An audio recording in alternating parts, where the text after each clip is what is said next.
Hello everyone, I'm Dr. Apeksha Nalawade, working as Assistant Professor in Devgiri Institute of Engineering and Management Studies, Aurangabad. So, in today's lecture, we will focus on forms and functions of communications. So, the fast growth of technical knowledge coupled with the development of sophisticated information technology has changed the way we communicate in a professional situation. We prefer fast, interactive, and result oriented forms of communication, such as voice, email, email, video transmission, teleconferencing, video conferencing, internet transmission, and so on to the traditional way. And the slow forms of communication, such as the letters, memos, newsletter, and so forth. So, today, when we find a range of internet interactive technologies for communication. For any organization, communication plays a vital role. So it brings together social system. The most important thing for engineers, developing communication skill is considered important in order to perform tasks, manage teams, and build strong interpersonal bonds. So the forms of communications can be broadly classified into the various categories. For example, the formal communication, informal communication, verbal communication, non-verbal communication, vertical communication, horizontal communication, diagonal communication. So most of the time these forms of communication are interlinked with each others. So in today's lecture, we are going to focus on the introduction of forms and functions of communications. And the most important thing, forms of communications is generally classified into the various categories like verbal communication, non-verbal communication, formal communication, informal communication, interpersonal communication, intrapersonal communication, mass communications, and many more. And the next, the functions of communication, and last is the conclusion. So the people communicate with each other in a number of ways that depends upon the message, its context in which it is being seen. So choice of communication channel and your style of communication also affects the communication. So there are various forms or types of communication while communicating with the other people. So each forms of communications, what we say that uh, communication still depends on the what we say that the basic forms of communications like verbal communications, okay, non-verbal communication. So, and the most important thing, each forms of communication has its merits and demerits. So, first, the verbal communication. So, the verbal communication, it occurs through the medium of spoken or the written word. So, the verbal communication is that forms of communication where words are used to convey a message. It is the sharing of ideas or information through oral or written words. So, since in a professional has to spend a large amount of his or her working time in speaking and listening to the other beside reading and writing. So the what we say that the verbal communication, it means that it is the combination of several words is used. Each words convey the specific meaning. So most of the time he or she has to use a language as a vehicle of communications. So this type of communication termed as a verbal communications. So the verbal communication, the stand both for the spoken and the written words, use the communication process. So it can be further what we say that divided into the oral or written communications. So the some important elements of verbal communications are what we say that the language, vocabulary, denotative and connotative meaning, pacing, intonation, which type of the pitch or sounds you going to use while communicating with the other people.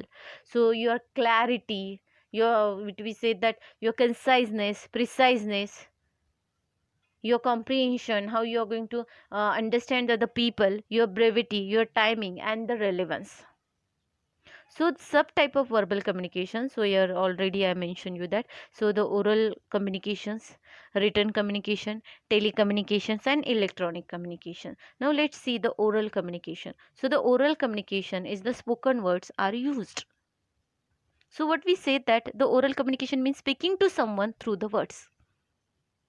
It includes the face to face conversation, speech, your telephonic conversation, video, radio, television, Okay, voice over internet. In oral communication, communication is influencing by the pitch, volume, speed, and clarity of speaking.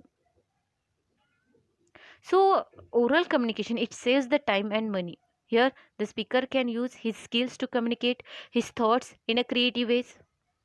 So, the message can be conveyed quickly. So, the such type of what we say that the type of communication is used in a public gathering, seminars, or what we say that in other such occasions. So, it also very flexible and can be used to convey different messages and allow a quick feedback.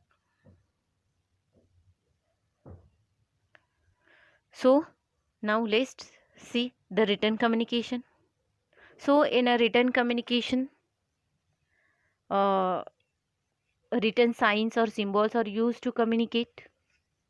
So, the in short, what we say that the written communication is the use of written words for communication. A written message may be printed or handwritten. So, in written communications, messages can be transmitted via email, letters, report, memos, and so on. So, message in written communication is influenced by the vocabulary and grammar used, your writing style, your preciseness, and the clarity, the language you used. So, written communication, especially, it is used more for formal purposes as it is accurate. So, such type of communications require knowledge of language. So, the usage of correct grammar being applied. So, although we can say that the written communication can reach a large audience, it cannot spread the message to illiterate people. But for example, if people in an organizations are located in a different places, so they can still communicate with each other through the various written medium such as emails or letters. Next, see the nonverbal communication. So, the nonverbal communications occurs without a words, where the five senses and the whole range of body movements, like posture, your gesture, your facial expressions, and the silence, are used for sending and receiving the message. So, the nonverbal communication is that type of communication where two or more people are able to convey a message to each other without using oral or written words. In other words, we can say that in this type of communication, one need to convey message without speaking or writing. So the nonverbal communication is more accurate way of communication because it conveys the true and intended meaning of the message. So the non-verbal communication, we said that just whenever we are communicating with other people, we can convey through a various mediums. Yes, for depicting important charts of growth, graph or pie charts. Yes, so can bring together the data of several years of better understanding. Sometimes our facial expressions are enough to express how one feels. Yes, so there are two types of nonverbal communications. Yes, one is the what we say that the body language, and next is the it means that the nonverbal codes. So through the nonverbal communications, we can communicate more accurately. Okay, because it conveys the true and intended meaning of the message. So the nonverbal communications may be accomplished by the following means. It means that the touch, we can say the haptics, eye contact, okay, your facial expressions. So the expression can depict a wide range of emotions such as the joy, sorrow, anger, nervousness, confidence. Your with the help of what we say that your posture. So the posture, it is the way a person balance his or her body and position. So a good posture denotes confidence, courage, and a lot more. So, and the most important thing, slouchy shoulders or the hunched back can be seen as a sign of nervousness or low self esteem. Your gesture, physical appearance. Okay, so a well dressed individual commands more respect than someone who does not pay attention to how he or she presents himself or herself. So, in the corporate world, power dressing is a must to make a long lasting impression. Your sound, your silence, sometimes no response or silence can also communicate a message. That's depending on the situation. Different forms of normal verbal communication can be used.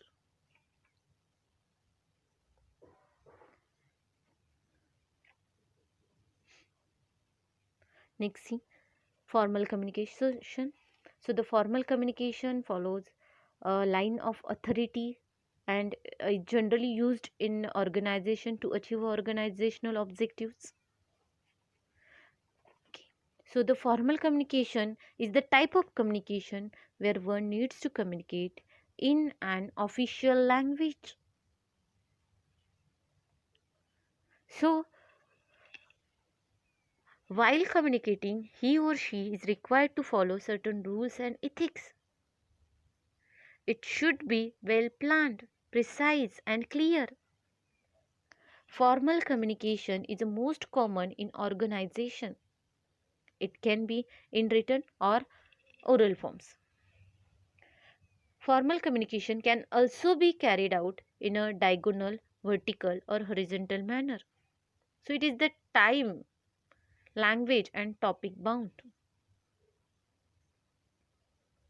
For example, the nurse, the nursing superintendent of a hospital will communicate with staff nurse through the assistant nursing superintendents, supervisors, and ward in charge nurses. And next, most important thing, for example, uh, if Mr. what we say that the BL gives a motivational speech to his employees praising their works before the launch of a new product in the market, it's called the formal communication. Informal communication, so the informal communication does not follow line of authority. Here we can say any unofficial communication in an organization can be termed as informal communications. Its application in the organization can be internal or external. So the such type of communication exists along with the formal communication as it helps in maintaining a healthy environment in an organization. So what we say that the flow of communication is carried out without any restrictions and is performed in an informal fashion. So the informal communication is the free flow of information and does not have any restrict channel. So the such type of communication is required as man is a social animal and likes to connect in a groups. So as it helps in forming bonds among colleagues, thus the informal communication helps develop better relationship with other people. So it is often called as a grapevine communication as there is no definite channel of communication. It is a friendly in nature and may include the rumors, gossip, and personal opinions. So it is not time bound and does not need to have a specific purpose. So, for example, informal communication or gossip, chit chat, and kitty parties. It is a very fast and usually takes place in a social groups like a friends, family, peer groups, and so on. So the grapevine talks could be up about the sports, entertainment, and studies. Again, if we will see the example. So if here you can see the two friends Bhavesh and Ganesh are discussing about what in order in the canteen for lunch. So Bhavesh suggests they both have a Chinese rice dish together. So Ganesh agrees with the idea. So it's called the informal communication. Intrapersonal communication. So intrapersonal communication, this implies individual reflection, your contemplation, and the meditation. So whenever communication takes place within one's own self, it is termed as intrapersonal communication. So the one example of this form of communication is transcendental meditations. So it is also believed that this type of communication encompasses communicating with the divine and with the spirit in the form of prayer and what we say the rites and rituals.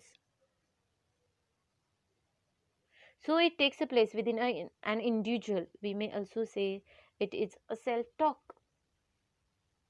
So it is crucial because it provides a person with an opportunity to assess self or a situation before acting on it. So ultimately affecting the person's behaviors. Interpersonal communication. So it takes place whenever two or more people interact and exchange message or ideas. So this is the direct written or oral communication that occurs between two or more persons. So the oral forms of these types of communication, such as the dialogues or conversation between two or more people.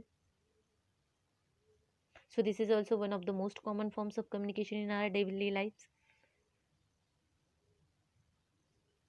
So is what we say that just whenever you are going to communicating with the other people, okay, maybe in the what we say that personal or direct, it's a permits maximum interactions through the words or gestures. Interpersonal communication may further categorize into the assertiveness, okay, non-assertives, and the aggressive communications.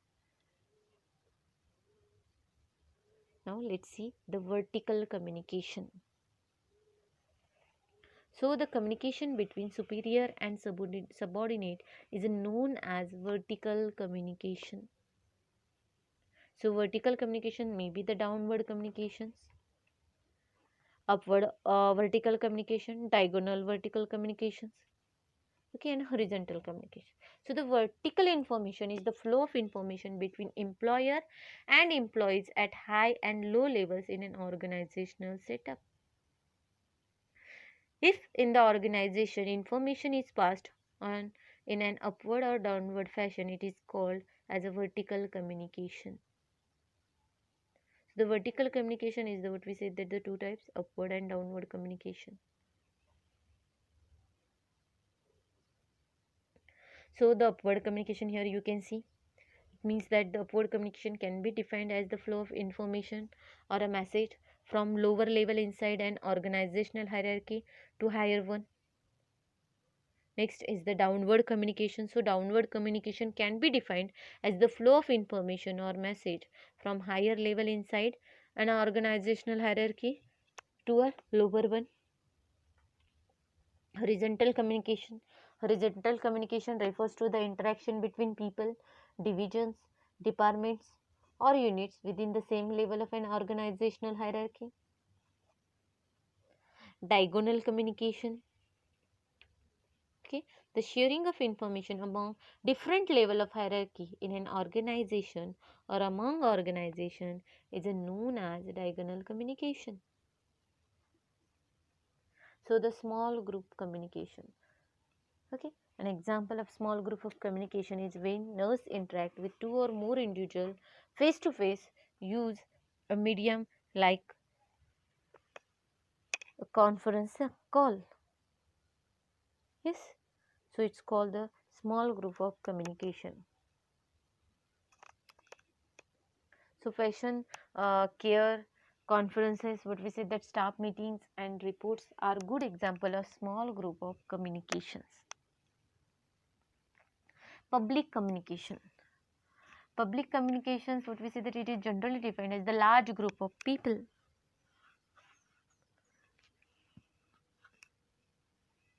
Communication with such a large group of people is known as public communication. So the public communication requires the essential skills to influence people at large and media material to reach member of public clearly and loudly. Mass communication. So this is generally identified with the tools of modern mass media, which includes the books, yes, the press, cinema, television, radio, the internet, and so on. So it is the means of conveying message to an entire populations. So it's called the mass communication. So this is also include the speeches delivered by a prophet or the political leaders. It's called the mass communication. So the communication through electronic gadgets, it means that the mass communication. Organizational communication.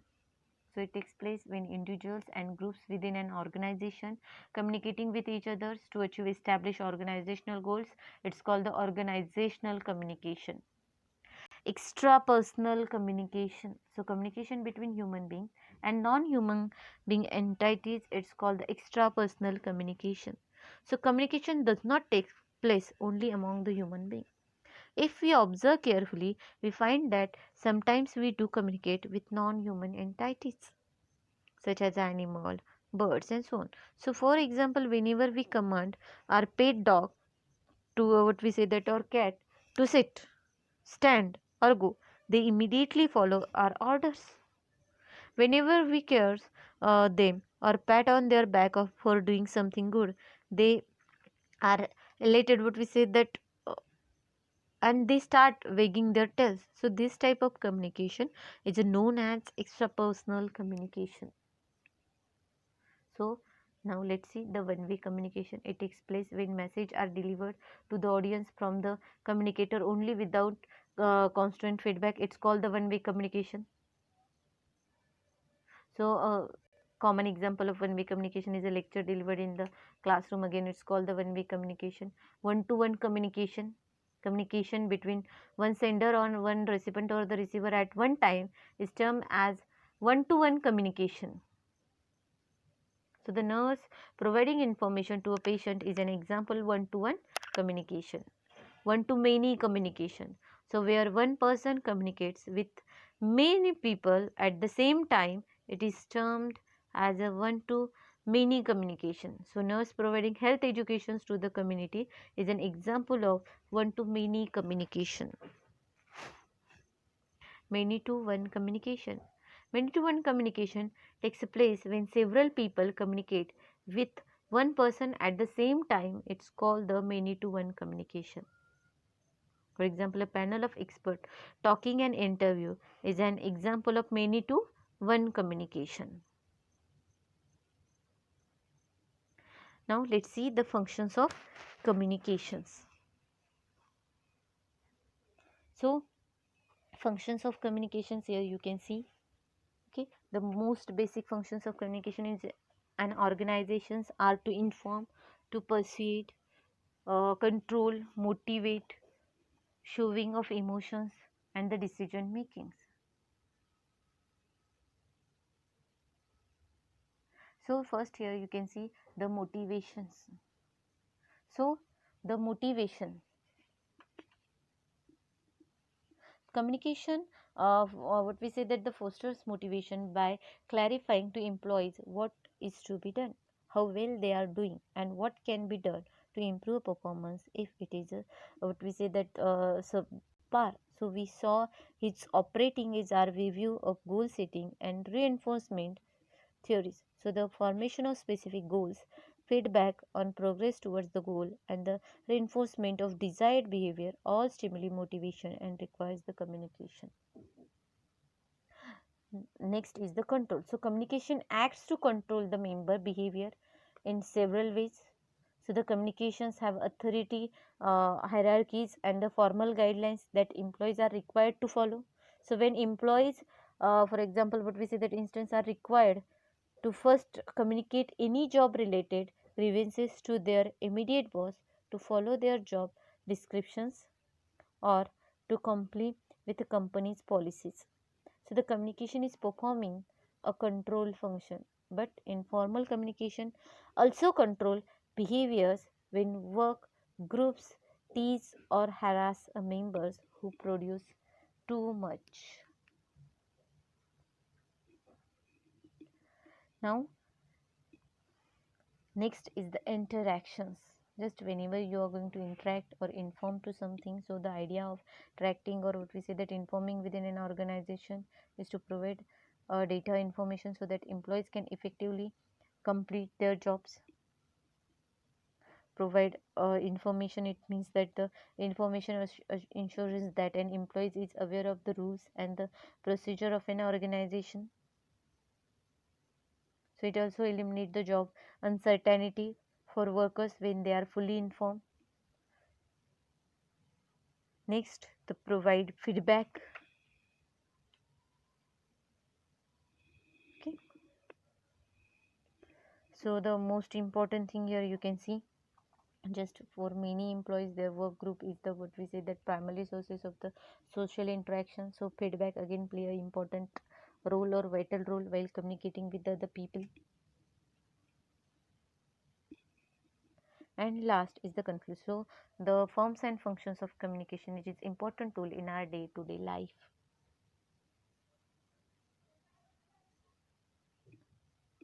Yes.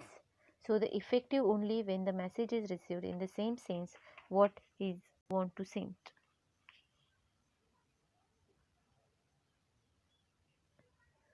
Thank you so much.